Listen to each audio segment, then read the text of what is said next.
तुमसे कहा था ना तारा, तुम जब चाहना यहाँ आना, शेल्टर होम के दरवाजे तुम्हारे लिए खुले हैं। इसीलिए आ गई। अब लगता है जिंदगी की शाम भी यहीं गुजरेगी। कुछ तो कशिश है इस सुबह। अब ऐसा तो मत कहो सितारा। अपनी बेटी को भी लेकर आई हूं इस बार साथ। 20 साल पहले अपनी बेटी की खातिर जिस जगह को छोड़कर यहाँ आई थी, वहीं पे इसे लाना पड़ेगा, ये कभी सोचा नहीं था। काश मैं अपनी बेटी से मिलने की ख्वाहिश रखती ही नहीं। मुझे लगता है कहीं ना कहीं मैं भी इसकी जिम्मेदार हूँ। मैंने ही तुम्हारे दिल में उम्मीद की किरण जगाई थी कि जाओ अपनी बेटी को देखो, उससे मिलो एक बार। शायद मैं ही। तुम तो सिर्फ मेरा गम कम करने की कोशिश कर रही थी ना। अपनी बेटी को एक नजर देख ले कि तड़प ने मुझे एक पल भी चैन से जीने नहीं दिया। अम्मी, आप इतने टाइम से मिलने और मुझे देखने की आस में रह रही थी, मेरे लिए यही काफी है। बेटा, तुम्हारी माँ ने तुम्हारे खातिर बहुत गम झेले हैं। मेरी अल्लाह ताला से बस यही दुआ है कि अल्लाह ताला इसकी ममता को ठंडक दे और तुम्हारे नसीब अच्छे करे। बेटा, ये जगह सिर्फ मुसीबत के मारों के लिए पनाह गाह है, और जब उन मुसीबत के मारों को कोई अच्छी जगह मिल जाती है तो वो यहाँ से चले जाते हो। तारा, तुम इसको लेकर कमरे में जाओ, काफी देर हो गई है। बाकी बातें सुबह करेंगे। आओ बेटा।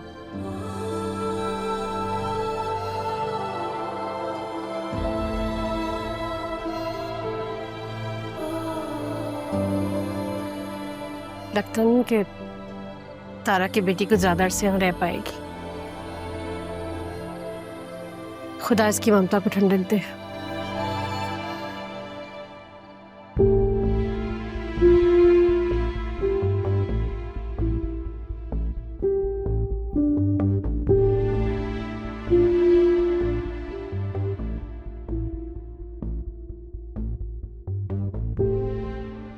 साहिब, साहिब, साहिब, मुझे मुझे किस जुर्म की वजह से अंदर बंद किया है?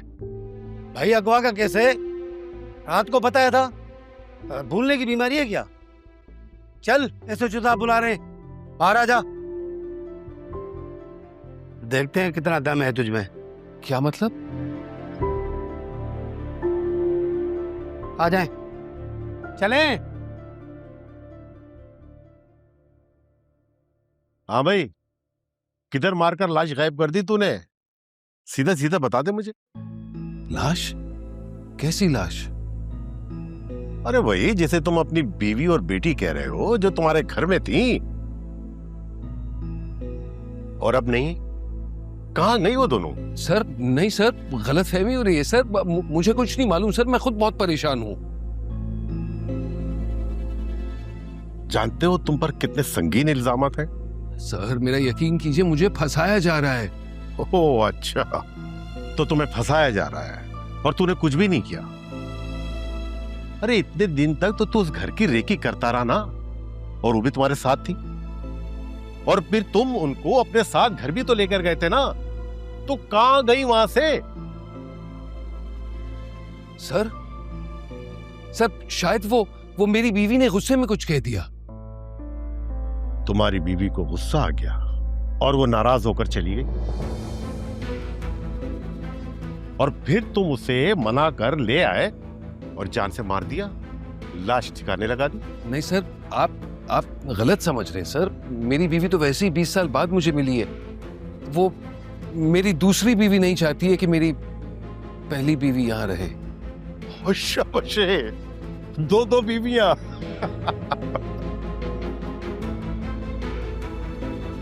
20 साल बाद तुम्हारी बीवी तुम्हारे घर आई, तुम्हारे पास अपना हक मांगा होगा, और तुमने उसे जान से मार दिया। नहीं सर, मैं क्यों किसी की जान लूंगा सर? न जाने वो लोग कहाँ होंगे। सर मैं आपकी मदद मांगने आया हूँ और आप मुझ पर ही चढ़ रहे हैं। बंद करो अपनी बकवास।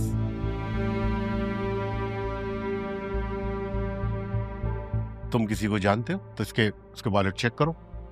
ये तुम्हारा सेल फोन है, चेक करो इसका वॉलेट।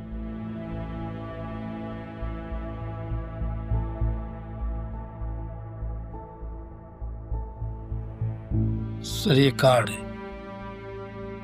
ओहो, अरमान, असिस्टेंट कमिश्नर, इससे तुम्हारे ताल्लुकात हैं क्या? हाँ, ये तो तुम्हारी सेल फोन है ना। लो, इसका स्पीकर ऑन करो और अपने अरमान को कॉल लगाओ। अगर उसने कॉल अटेंड कर ली तो छोड़ दूंगा तुम्हें। जी सर।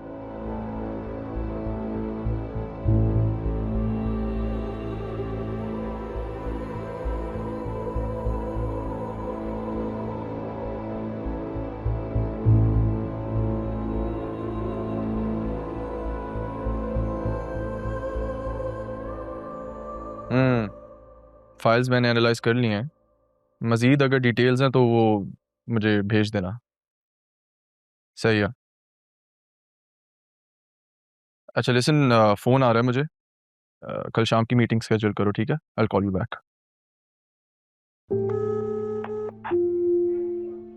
आपका मिलाया हुआ नंबर फिलहाल मसरूफ है। बराए मेहरबानी थोड़ी देर बाद कोशिश कीजिए। तुम्हारे अरमान तो आंसुओं में बह गए। अब क्या करोगे? हेलो अरमान। अरमान मैं कबीर बोल रहा हूँ। पुलिस ने मुझे पकड़ लिया है तारा और राहा के अगवा में। मेरी बात करवाएं ज़रा। ये ले। जी सर। इनको इज्जत से तमीज से मेरे ऑफिस में लेकर आए फौरन। Okay sir.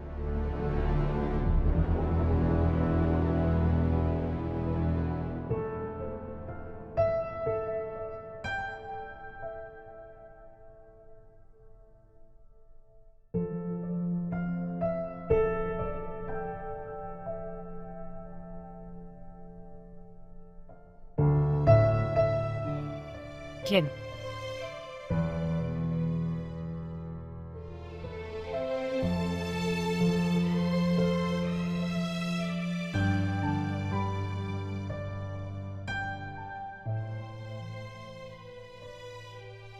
ये वही जगह है जहां मैंने जिंदगी के बहुत तकलीफ वक्त गुजारा। अकेले ही रोया करती थी, तुम्हारी खुशियों के लिए ढेर सारी दुआएं मांगा करती थी। साथ बैठ कर रोएंगे, हो सकता है तकलीफें थोड़ी कम हो जाए।